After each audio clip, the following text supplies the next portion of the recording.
স্বৈরাচারী এবং সন্ত্রাসী সংগঠন হিসাবে আওয়ামী লীগের নিবন্ধন বাতিল এবং নিষিদ্ধ করতে হবে।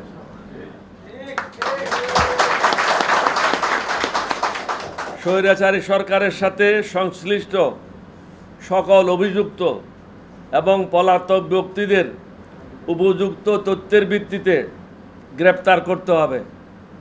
তাদের অবৈধ সম্পদ জব্দ করতে হবে এবং বিদেশে পাচারকৃত সম্পদ প্রত্যার্পণের জন্য আন্তর্জাতিক সম্প্রদায়ের প্রতি আহ্বান জানাতে হবে।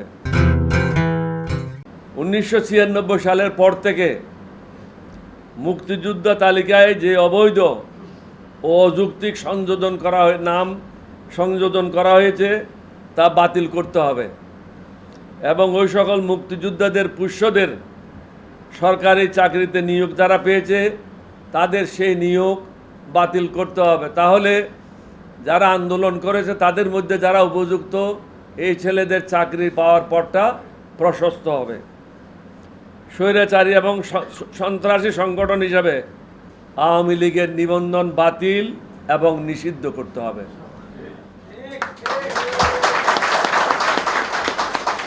স্বৈরাচারী সরকারের সাথে সংশ্লিষ্ট সকল অভিযুক্ত এবং পলাতক ব্যক্তিদের উপযুক্ত তথ্যের ভিত্তিতে গ্রেপ্তার করতে হবে।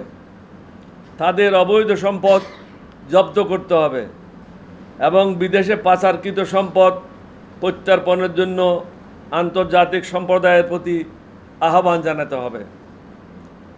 বাংলাদেশের স্থল, জল এবং বিমানবন্দর দিয়ে কোনো অভিযুক্ত ব্যক্তি যেন পলায়ন করতে না পারে বা অপরাধীরা অনুপ্রবেশ করতে না পারে সে ব্যবস্থা গ্রহণ করতে হবে কঠোরভাবে। উপযুক্ত পরিবেশ সৃষ্টি হওয়া মাত্র শেখ হাসিনাকে দেশে ফিরিয়ে এনে বিচারের সম্মুখীন করতে হবে। 6 মাসের মধ্যেই জাতীয় সংসদ নির্বাচন অনুষ্ঠানের জন্য একটি স্পষ্ট সময়সূচি নির্ধারণ করতে হবে। কমপক্ষে 4টি জাতীয় নির্বাচন তত্ত্বাবধায়ক সরকার ব্যবস্থার অধীনে করার জন্য ব্যবস্থা গ্রহণ করতে হবে। সংবিধান সংশোধনের জন্য একটি কমিটি গঠন করতে হবে। সংবিধানে অনেকগুলি বিতর্কিত ধারা রয়েছে, উপধারা রয়েছে, এগুলি বাদ দিতে হবে। জাতির পিতা এই জিনিসগুলি বাদ দিতে হবে এবং বাংলাদেশের সমস্ত জায়গা থেকে শেখ মুজিব এবং শেখ হাসিনার নাম মুছে ফেলতে হবে।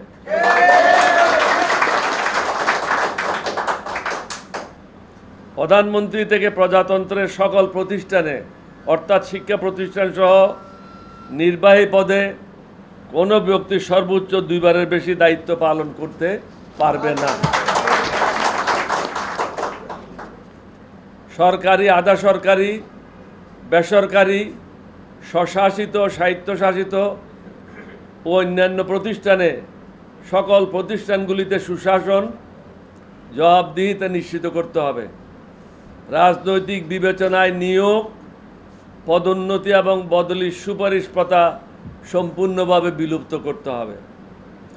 জনপ্রতিনিধি থেকে শুরু করে রাষ্ট্রীয় বেতনভুক্ত সকল কর্মচারীদের সম্পদের তালিকা নিয়মিতভাবে দাখিল করা বাধ্যতামূলক করতে হবে ও জনগণের নিকট উন্মুক্ত রাখতে হবে। সাক্ষ্য প্রমাণ ভিত্তিক পাশাপাশি ও বৈজ্ঞানিক এবং বস্তুগত প্রমাণের উপর জোর দিয়ে নতুন আইন প্রণয়নের দায়িত্ব অর্পণ করে বিশেষ একটি কমিটি গঠন করতে হবে। সরকারি ও বেসরকারি খাতে বিভিন্ন বৈষম্য নিরসনকল্পে একটি কমিটি গঠন করতে হবে। এটা ইংরেজিতে বলে নন ডিসক্রিমিনেশন অ্যান্ড ইকুয়াল অপরচুনিটিস নিশ্চিত করতে হবে সকলের জন্য। উদাহরণস্বরূপ 2023 অনুযায়ী সরকারি অবসরকালীন আয় করমুক্ত, অথচ বেসরকারি অবসরকালীন আয় ইত্যাদি করযোগ্য। অর্থাৎ সরকারে যারা আছে তারা করমুক্ত, তারা যখন রিটার্ন করে তার করমুক্ত, কিন্তু বেসরকারি প্রতিষ্ঠানে যারা চাকরি করে ইউনিভার্সিটিতে বা কলেজে তাদেরকে কর দিতে হয়, এটার একটা সমন্বয় করতে হবে। সকল ক্ষেত্রে সরকারি ও বেসরকারি বিদ্যালয়ের ছাত্রদের প্রতি বৈষম্যমূলক আচরণ পরিহার করতে হবে। প্রাইভেট কলেজে যারা পড়ে বা সরকারি কলেজে যারা পড়ে তাদের মধ্যে বৈষম্য রয়েছে, এই বৈষম্যগুলি দূর করতে হবে।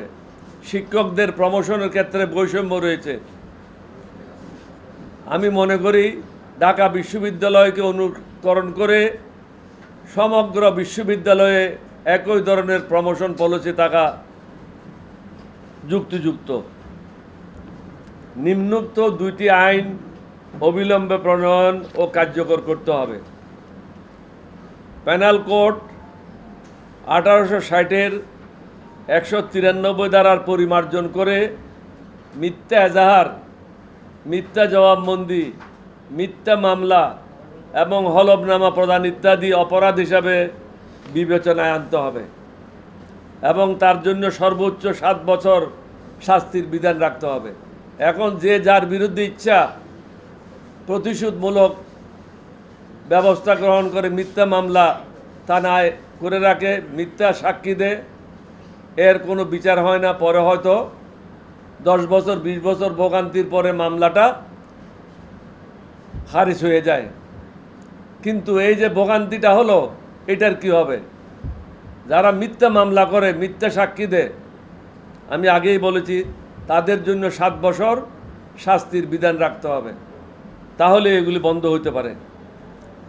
তারপরে হলো দি প্রিভেনশন অফ কারাপশন অ্যাক্ট 1947-এর পরিমার্জন করে প্রজাতন্ত্রে যে কোনো কর্মচারী ঘুষ দাবি করলে বা নিলে বা কার্যনির্বাহে অকারণে দীর্ঘসূত্রিতা করলে উপযুক্ত প্রমাণ সাপেক্ষে উক্ত ব্যক্তি, তার স্বামী বা স্ত্রী এবং সকল সন্তানাদি সরকারি চাকরি হইতে বরখাস্ত করা হবে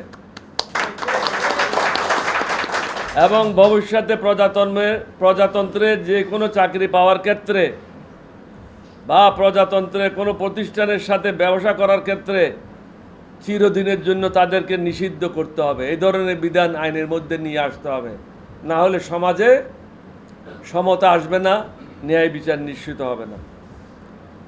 সৃজনশীল শিক্ষা ব্যবস্থার নামে সাম্প্রতিক সময়ে প্রবর্তিত কারিকুলাম অত্যন্ত বিতর্কিত, যা বাতিল করতে হবে। সর্বশেষ, ইতিমধ্যে চাঁদাবাজি শুরু হয়েছে। নতুন গ্রুপ, পুরাতন গ্রুপ বেরিয়ে গেছে, নতুন গ্রুপ তার স্থান দখল করে নিয়েছে। চাঁদাবাজদের কঠোর হস্তে দমন করতে হবে। বিদ্যুৎ, গ্যাস বিল ইত্যাদি সহ নিত্য প্রয়োজনীয় দ্রব্যমূল্য সর্বসাধারণের ক্রয় ক্ষমতার মধ্যে নিয়ে আসতে হবে। এই সরকারের জন্য এটা একটা বড় চ্যালেঞ্জ হবে, কারণ গরিব মানুষেরা অনেকে অর্ধাহারে অনাহারে জীবনযাপন করছে।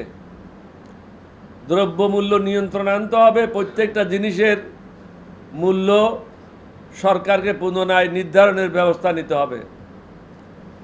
এবং সর্বশেষ পয়েন্ট, যেটা আমার এখানে লেখা নাই, বিদেশের সাথে অর্থাৎ বহির্বিশ্বের সাথে যে সমস্ত চুক্তি এই স্বৈরাচার লুটেরা করেছে, এই চুক্তিগুলি পুনরায় বিচার বিশ্লেষণ করে প্রয়োজনে বাতিল করতে হবে অথবা স্থগিত করতে হবে। কারণ বাংলাদেশ কারো বাপের সম্পত্তি না, কারো দাদার সম্পত্তি না, এটা হলো জনগণের সম্পত্তি। এখানে লুটেরাদের চিহ্নিত আমরা করেছি, তাদের বিরুদ্ধে কঠোর ব্যবস্থা আশা করি যারা আজকে শপথ গ্রহণ করবেন তারা নেবেন।